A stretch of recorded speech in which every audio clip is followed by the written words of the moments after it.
every minute of every day, we're reminded of so many different strategies, so many different tactics of caring for somebody, and different ways that we do this at different levels, because everybody is in a different situation, and situations change every day.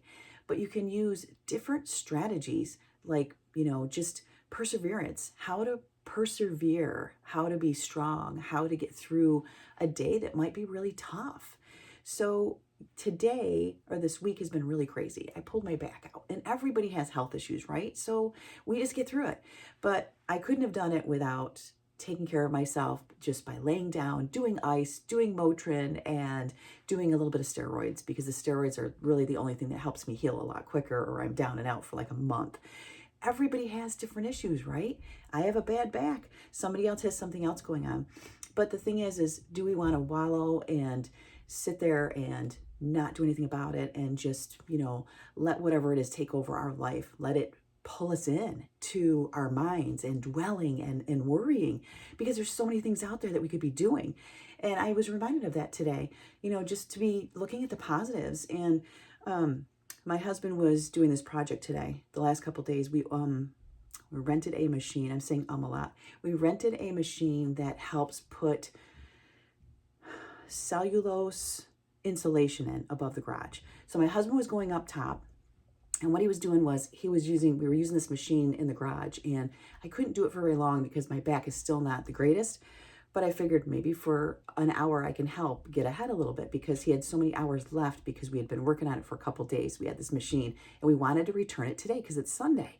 So my father-in-law came over. He's been helping every day come over. And what you do is you get these big things. It's almost like a hay bale. It's not a hay bale, but it's just a big, thing of insulation, and you unwrap them, and they're just, so big, and you open them up, and then you just break it into pieces. You put it into the machine, and it breaks it up, and it blows it up to the top where my husband is upstairs, and he's blowing it in.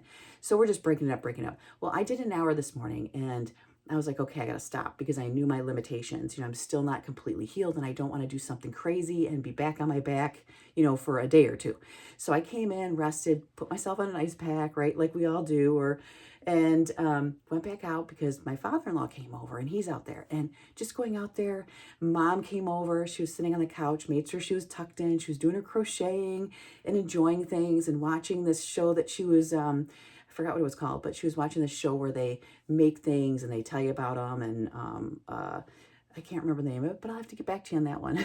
But I went out to the garage a couple times to check on the guys, my husband and my father-in-law. And it takes two people sometimes, it takes a team, right? So my husband's upstairs blowing it in. My father-in-law is breaking the pieces so it'll blow up to him. But it takes a minute, because you have to turn around. You got to go get another brick or a block of the insulation, peel it all, and then break it back up. So there's this couple of minutes sometimes in between where my husband's up there blowing and nothing's coming out. But just having the perseverance, having the strength, having that positivity to be there and to help somebody and be there as a team, and you can laugh about it because stuff's blowing everywhere. There's so much just dust in all of this stuff. And we're laughing because it's going all over me. It's going all over my father-in-law, and my husband's upstairs and he's just covered in it. And afterwards, my husband takes the compressor and he blows it all off. So, life can get crazy some days. Life can get complex. Maybe you don't feel good, but it's just that one moment that you can laugh about, that you can share, and that you can look at those strategies of how can I persevere, spending time with loved ones and working as a team and getting something done, even if you don't feel the greatest, right? Because you don't always know what people are doing in their own shoes. They're walking in their own shoes, their own path every day. I don't know what my father-in-law is going through, or somebody else. And, they have their own struggles and what's going on with caregiving. And it's like, it's just really nice to come together, be strong, be a team, communicate, and just have fun and get something done, right? You guys have a great day.